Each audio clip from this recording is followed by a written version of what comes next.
आप सभी का एक बार फिर से स्वागत है आपके अपने चैनल द स्टोरी टेलर पर। आज हम आपके लिए लाए हैं सिंहासन बत्तीसी की 32वीं पुतली की कहानी। आगे बढ़ने से पहले जिसने हमारे चैनल को सब्सक्राइब नहीं किया है वो जल्दी से हमारे चैनल को सब्सक्राइब करें, साथ ही बेल आइकन प्रेस करना ना भूलें। और अगर आपको हमारा ये वीडियो पसंद आए तो इसे ज्यादा से ज्यादा लाइक और शेयर जरूर करें। 32वीं पुतली रानी रूपवती ने राजा भोज को सिंहासन पर बैठने की कोई रुचि नहीं दिखाते देखा तो उसे अचरज हुआ। उसने जानना चाहा कि राजा भोज में आज पहले वाली व्यग्रता क्यों नहीं है। राजा भोज ने कहा कि राजा विक्रमादित्य के देवताओं वाले गुणों की कथाएं सुनकर उन्हें ऐसा लगा कि इतनी विशेषताएं एक मनुष्य में असंभव है और वे मानते हैं कि उनमें बहुत सारी कमियां हैं। अतः उन्होंने सोचा है कि सिंहासन को फिर वैसे ही उस स्थान पर गड़वा देंगे जहां से इसे निकाला गया है। राजा भोज का इतना बोलना था कि सारी पुतलियां अपनी रानी के पास आ गईं। उन्होंने हर्षित होकर राजा भोज को उनके निर्णय के लिए धन्यवाद दिया। पुतलियों ने उन्हें बताया कि आज से वे भी मुक्त हो गईं। आज से यह सिंहासन बिना पुतलियों का हो जाएगा। उन्होंने राजा भोज को विक्रमादित्य के गुणों का आंशिक स्वामी होना बतलाया तथा कहा कि इसी योग्यता के चलते उन्हें इस सिंहासन के दर्शन हो पाए। उन्होंने यह भी बताया कि आज से इस सिंहासन की आभा कम पड़ जाएगी और धरती की सारी चीजों की तरह इसे भी पुराना होकर नष्ट होने की प्रक्रिया से गुजरना होगा। इतना कहकर उन पुतलियों ने राजा से विदा ली और आकाश की ओर उड़ गईं। पलक झपकते ही सारी की सारी पुतलियां आकाश में विलीन हो गईं।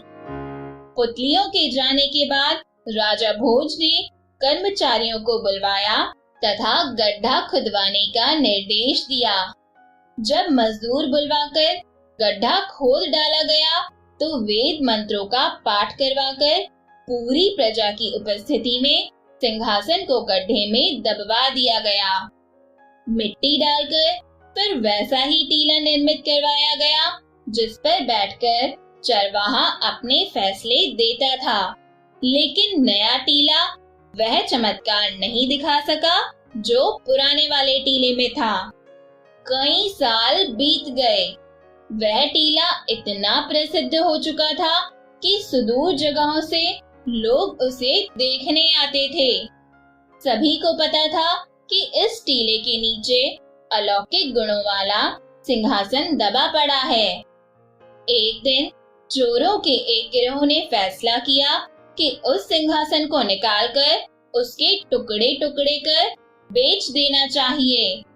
उन्होंने टीले से मीलों पहले एक गड्ढा खोदा और कई महीनों की मेहनत के बाद सुरंग खोदकर उस सिंहासन तक पहुँचे।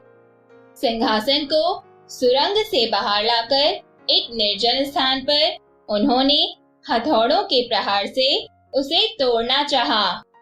चोट पड़ते ही ऐसी भयानक चिंगारी निकलती थी कि तोड़ने वाले को जलाने लगती थी। सिंहासन में इतने सारे बहुमूल्य रत्न माणिक्य जड़े हुए थे कि चोर उन्हें सिंहासन से अलग करने का मोह नहीं त्याग रहे थे। सिंहासन पूरी तरह सोने से निर्मित था, इसलिए चोरों को लगता था कि सारा सोना बेच देने पर भी कई हजार स्वर्ण मुद्राएं मिल जाएंगी और उनके पास इतना अधिक धन जमा हो जाएगा कि उनके परिवार में कई पुरखों तक किसी को कुछ करने की जरूरत नहीं पड़ेगी। वे सारा दिन प्रयास करते रहे मगर उनके प्रहारों से सिंहासन को रत्ती भर भी क्षति नहीं पहुंची। उल्टे उनके हाथ चिंगारियों से झुलस गए और चिंगारियों को बार बार देखने से उनकी आंखें दुखने लगीं। वे थक कर बैठ गए और सोचते सोचते इस नतीजे पर पहुंचे कि सिंहासन भुतहा है। भुतहा होने के कारण ही राजा भोज ने इसे अपने उपयोग के लिए नहीं रखा। महल में इसे रखकर जरूर ही उन्हें कुछ परेशानी हुई होगी, तभी उन्होंने ऐसे मूल्यवान सिंहासन को दोबारा जमीन में दबवा दिया। वे इसका मोह राजा भोज की तरह ही त्यागने की सोच रहे थे, तभी उनका मुखिया बोला कि सिंहासन को तोड़ा नहीं जा सकता, पर उसे इसी अवस्था में उठाकर दूसरी जगह ले जाया जा सकता है। चोरों ने उस सिंहासन को अच्छी तरह कपड़े में लपेट दिया और उस स्थान से बहुत दूर किसी अन्य राज्य में उसे उसी रूप में ले जाने का फैसला कर लिया। वे सिंहासन को लेकर कुछ महीनों की यात्रा के बाद दक्षिण के एक राज्य में पहुंचे। वहां किसी को उस सिंहासन के बारे में कुछ पता नहीं था। उन्होंने जौहरियों का वेश धरकर उस राज्य के राजा से मिलने की तैयारी की। उन्होंने राजा को वह रत्न जड़ित स्वर्ण सिंहासन दिखाते हुए कहा कि वे बहुत दूर के रहने वाले हैं तथा उन्होंने अपना सारा धन लगाकर यह सिंहासन तैयार करवाया है। राजा ने उस सिंहासन की शुद्धता की जांच अपने राज्य के बड़े बड़े सुनारों और जौहरियों से करवाई। सबने उस सिंहासन की सुंदरता और शुद्धता की तारीफ करते हुए राजा को वह सिंहासन खरीद लेने की सलाह दी। राजा ने चोरों को उसका मुंह मांगा मूल्य दिया और सिंहासन अपने बैठने के लिए ले लिया। जब वह सिंहासन दरबार में लगाया गया तो सारा दरबार अलौकिक रोशनी से जगमगाने लगा। उसमें जड़े हीरों और माणिक्यों से बड़ी मनमोहक आभा निकल रही थी। राजा का मन भी ऐसे सिंहासन को देखकर अत्यधिक प्रसन्न हुआ। शुभ मुहूर्त देखकर राजा ने सिंहासन की पूजा विद्वान पंडितों से करवाई और उस सिंहासन पर नित्य बैठने लगे। सिंहासन की चर्चा दूर दूर तक फैलने लगी। बहुत दूर दूर से राजा उस सिंहासन को देखने के लिए आने लगे। सभी आने वाले उस राजा के भाग्य को धन्य कहते, क्योंकि उसे ऐसा अद्भुत सिंहासन पर बैठने का अवसर जो मिला था। धीरे धीरे यह प्रसिद्धि राजा भोज के राज्य तक भी पहुंची। सिंहासन का वर्णन सुनकर उनको लगा कि कहीं विक्रमादित्य का सिंहासन ना हो। उन्होंने तत्काल अपने कर्मचारियों को बुलाकर विचार विमर्श किया और मजदूर बुलवाकर टीले को फिर से खुदवाया। खुदवाने पर उनकी शंका सत्य निकली और सुरंग देखकर उन्हें पता चल गया कि चोरों ने वह सिंहासन चुरा लिया। अब उन्हें यह आश्चर्य हुआ कि वह राजा विक्रमादित्य के सिंहासन पर आरूढ़ कैसे हो गया। क्या वह राजा सचमुच विक्रमादित्य के समकक्ष गुणों वाला है? उन्होंने कुछ कर्मचारियों को लेकर उस राज्य जाकर सब कुछ देखने का फैसला किया।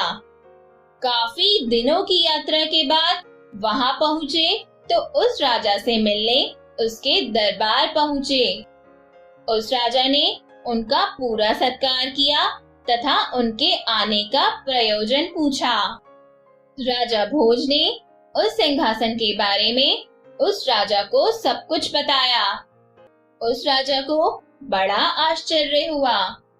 उसने कहा कि उसे सिंहासन पर बैठने में कभी कोई परेशानी नहीं हुई। राजा भोज ने ज्योतिषियों और पंडितों से विमर्श किया तो वे इस निष्कर्ष पर पहुंचे कि हो सकता है कि सिंहासन अब अपना सारा चमत्कार खो चुका हो। उन्होंने कहा कि हो सकता है कि सिंहासन अब सोने का ना हो तथा रत्न और माणिक्य कांच के टुकड़े मात्र हों।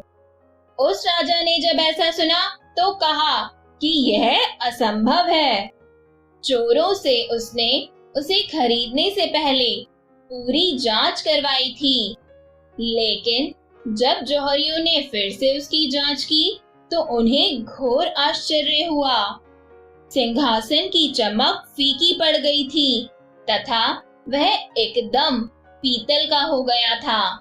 रत्न माणिक्य की जगह कांच के रंगीन टुकड़े थे। सिंहासन पर बैठने वाले राजा को भी बहुत आश्चर्य हुआ। उसने अपने ज्योतिषियों और पंडितों से सलाह की तथा उन्हें गणना करने को कहा। उन्होंने काफी अध्ययन करने के बाद कहा कि यह चमत्कारी सिंहासन अब मृत हो गया है। इसे अपवित्र कर दिया गया और इसका प्रभाव जाता रहा। उन्होंने कहा, अब इस मृत सिंहासन का शास्त्रोक्त विधि से अंतिम संस्कार कर दिया जाना चाहिए। इसे जल में प्रवाहित कर दिया जाना चाहिए।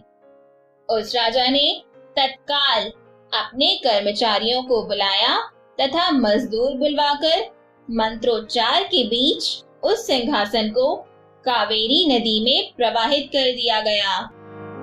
समय बीतता रहा। वह सिंहासन इतिहास के पन्नों में सिमट कर रह गया।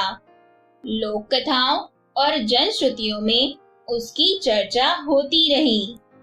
अनेक राजाओं ने विक्रमादित्य का सिंहासन प्राप्त करने के लिए कालांतर में एक से बढ़कर एक गोताखोरों को तैनात किया और कावेरी नदी को छान मारा गया, मगर आज तक उसकी झलक किसी को नहीं मिल पाई है।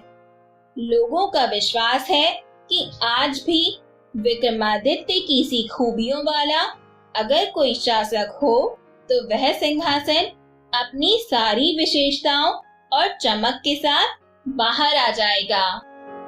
तो दोस्तों, सिंहासन बत्तीसी की यह अंतिम कहानी भी यहीं खत्म होती है और इस कहानी से हमें यह सीख मिलती है कि इंसान को उसके कर्म के अनुसार ही फल की प्राप्ति होती है। इसलिए अच्छे फल के लिए अच्छे कर्म करना जरूरी है। अब बारी है आपके जीवन को बेहतरीन बनाने के लिए एक सुंदर सी सोच की। कोशिश के बावजूद हो जाती है कभी हार, होके निराश मत बैठना ऐ यार। बढ़ते रहना आगे हो जैसा भी मौसम, पा लेती मंजिल चींटी भी गिर गिर कर कई बार। फ्रेंड्स, हमारी ये सुंदर सी सोच आप सभी को कैसी लगी? अपने कमेंट्स के जरिए हमें जरूर बताइएगा और हमारे साथ मिलकर एंजॉय करिएगा हमारी इंटरेस्टिंग ऑडियो टेल्स।